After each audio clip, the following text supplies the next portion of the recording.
avant de commencer cette vidéo, abonne-toi tout sur la cloche ainsi que tu pourras regarder mes vidéos que je fais tous les samedis ou les dimanches et lâche un gros pouce de like. Donc aujourd'hui, je vais parler sur le tome numéro 4 de la boîte à musique qui est la mystérieuse disparition.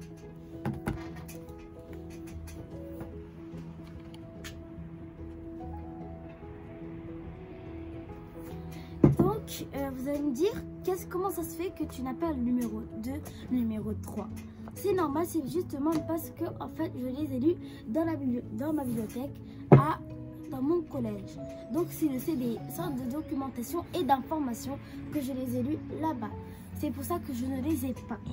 Donc, c'est tout à fait normal. Donc, aussi, je n'ai toujours pas fait de feuilles. Je n'ai toujours pas fait de feuilles, mais c'est normal. C'est pour apprendre à connaître bien, à bien mémoriser ce que je dois dire. C'est pour ça que je n'ai pas la feuille. Donc ici, vous voyez sur la première page de couverture, dans les deux premières pages de couverture,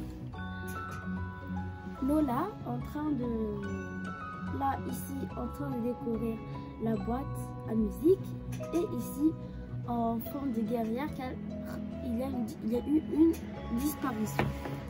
Donc cette fois, maintenant, on va parler, ça y est. Donc vous connaissez maintenant qui est l'auteur. Donc c'est JG et Carbone, l'illustrateur. Donc voilà. Donc c'est une fille, donc Lola,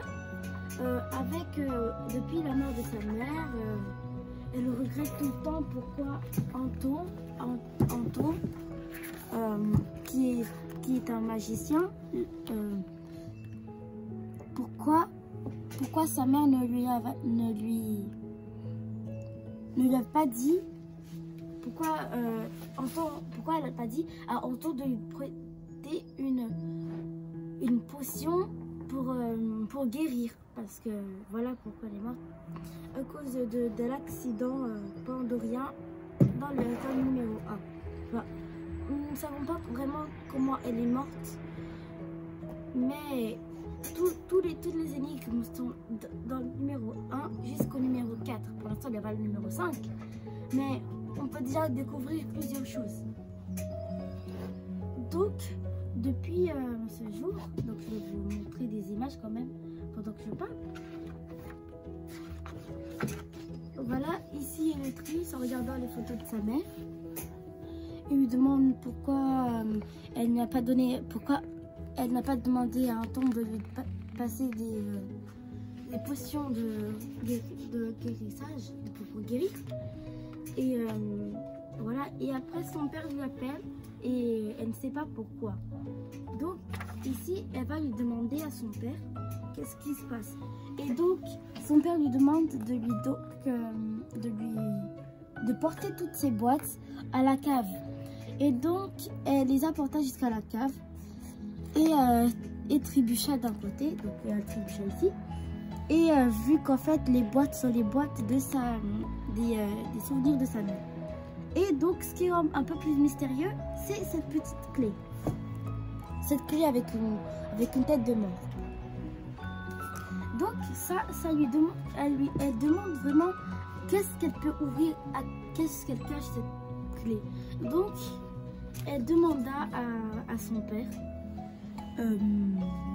avant de demander à son père, elle vit dans le livre de sa mère parce que elle est un livre, je crois que c'est un livre intime, un journal intime. Et donc dans son journal, elle a trouvé cette clé. Maintenant, elle ne sait pas à quoi elle sert. Donc, elle va demander à son père qu'est-ce qu'elle ouvre. Donc, son père ne sait pas vraiment qu'est-ce qu'elle ouvre. Mais elle était très émue parce que son père, elle ne savait pas que son père devait ranger toutes ses boîtes à la cave. Donc, triste, elle était un peu triste. Donc, ça. Aussi, disparition d'une personne, par exemple de sa mère ou de son père, comme ça, c'est triste. Surtout avec dans la boîte à musique, il y a vraiment des mystères à connaître. Donc, pour vous dire, sa mère, c'était une vraie héroïne. Donc, son père lui dit, si tu veux, on va faire les courses. Elle a dit non, parce que comme elle ne savait pas qu'est-ce que c'était, elle devait aller dans le monde des Pandoriens pour découvrir qu'est-ce que c'était. Donc elle dit non, moi je peux rester à la maison, je vais rester à la maison pour faire mes devoirs et tout ça. Donc son père trouvait tout ça bizarre. Mais bien sûr, il n'a pas découvert qu'est-ce qui se passait. Donc elle alla dans les Pandoriens et elle était tellement contente parce qu'en fait c'était la première fois qu'elle trouva le chemin toute seule pour aller chez ses amis, Andrea, sa mère, avec sa mère et son frère et le frère d'Andrea. Et elle était tellement contente. Et maintenant elle vit le monstre, enfin un monstre on l'appelle Octodopus, qui était prisonnier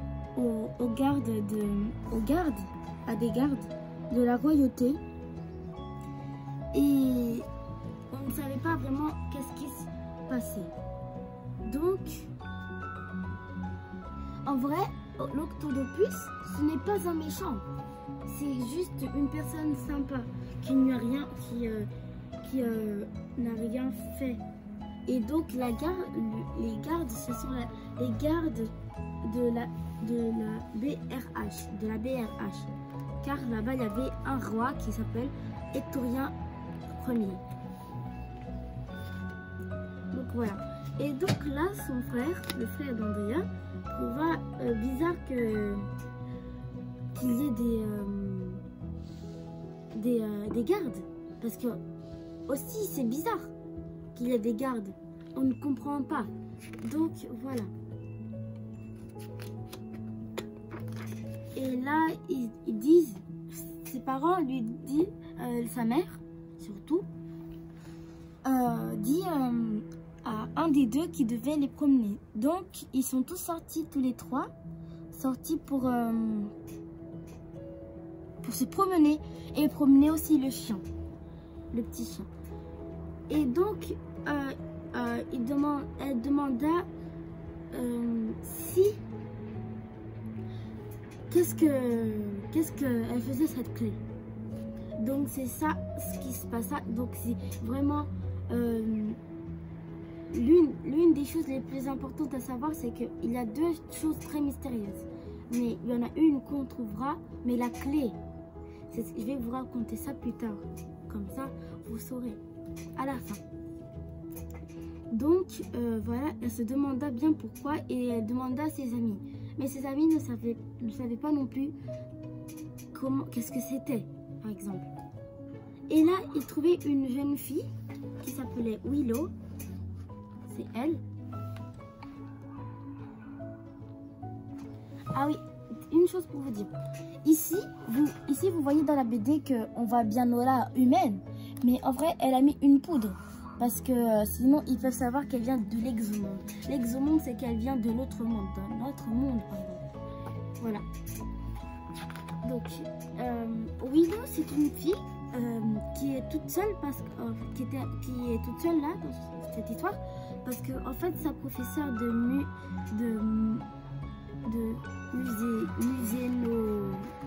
c'est difficile de comprendre qu'est-ce qu'elle joue. C'est un peu une guitare, sauf que sa professeure, ah oui, donc elle fait du musénologie. Donc elle attend sa professeure de muséologie qui n'est pas là, elle a disparu. Et normalement, à cette professeure, c'est pas son genre de disparaître comme ça. Donc ils essayèrent de trouver qu'est-ce qui se passait. Et donc Willow, c'est une fille aussi curieuse. Elle ne savait pas qui c'était. Elle ne savait pas qui c'était Nola. Donc Nola commença à inventer des histoires avec ses amis. Et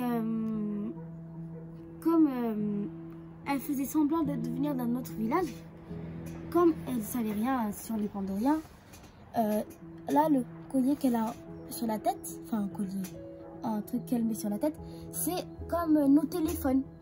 C'est là-bas qu'on voit des messages. Et donc, elle, comme elle savait pas, elle dit c'est quoi ce truc? Donc, comme elle sait pas pour jouer le jeu, bah, ses amis, et ben ils ont dit ah mais oui mais c'est normal, elle connaît pas ça parce qu'elle vient d'un autre village, c'est normal. Et donc voilà, c'est pour jouer le jeu parce que pour pas qu'elle découvre qu'elle vient de l'exomonde. Donc après il y a beaucoup de choses pour savoir qu'elle vient de l'exomonde et tout ça. Et donc après elles entrèrent dans la maison de la professeure, mais elle ne la trouvera pas. Et donc après ils sont allés voir l'Hectorien roi premier, qui était le roi.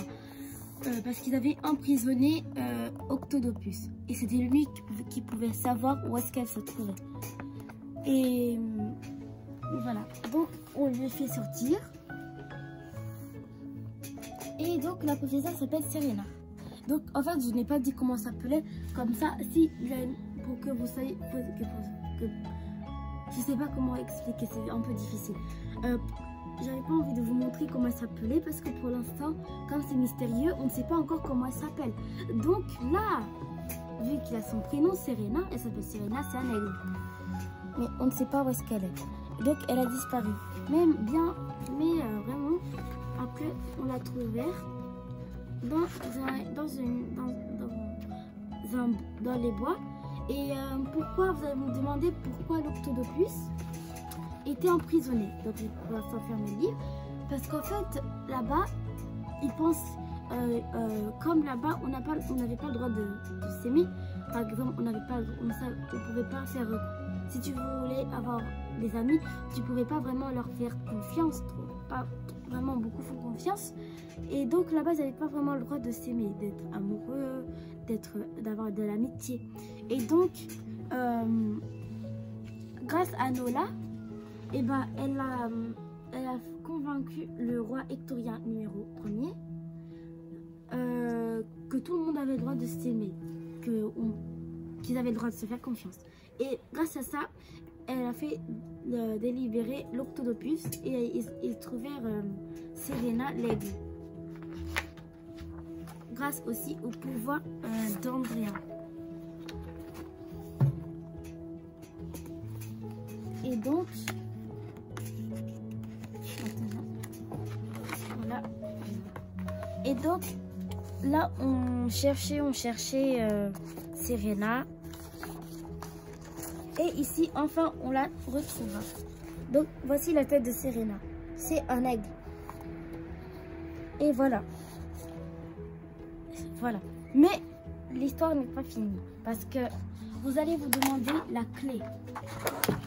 Et donc, voilà. Ici, en bas, voilà Anton. Donc, ici, c'est une partie très mystérieuse.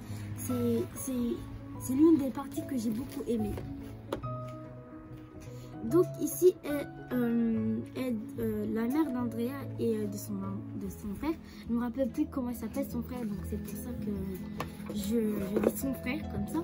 Et ben, elle dit, tu penses à ce que je pense, Anna est-ce qu'elle n'aurait pas fait ça? De quoi garder le Pan-d'Occident? Oh non, oh mon Dieu, j'espère que non. Alors, vous allez me dire, c'est quoi le Pan-d'Occident? Vu que moi j'ai tout lu, pour l'instant j'ai tout lu. Le Pan-d'Occident, c'est une espèce de galaxie où ils ont enfermé des gens parce que, en gros, les Pandoriens, ils étaient en guerre contre contre un autre village. Et donc, pour pas qu'on retrouve ce village pour qu'ils soient encore en guerre, et bah avec une clé, je ne sais pas vraiment si c'est avec une clé, et bah ils ont réussi à fermer le Pan d'Occident pour toujours. Donc en gros le Pan d'Occident c'est ils ont fermé pour toujours comme ça. C'est un monde. Et donc maintenant on se demande si la clé, comme elle était dans les affaires de Anna, qui était la mère de Nola, est-ce qu'elle aurait pu fermer le Pan d'Occident où tout le monde mourut. Donc tout le monde là-bas est mort, on ne retrouve plus personne. à part une fille qui voulait vraiment savoir si le plan d'Occident existait, et après avoir su que le plan d'Occident n'existait plus, voilà. Donc maintenant, moi aussi je me demande vraiment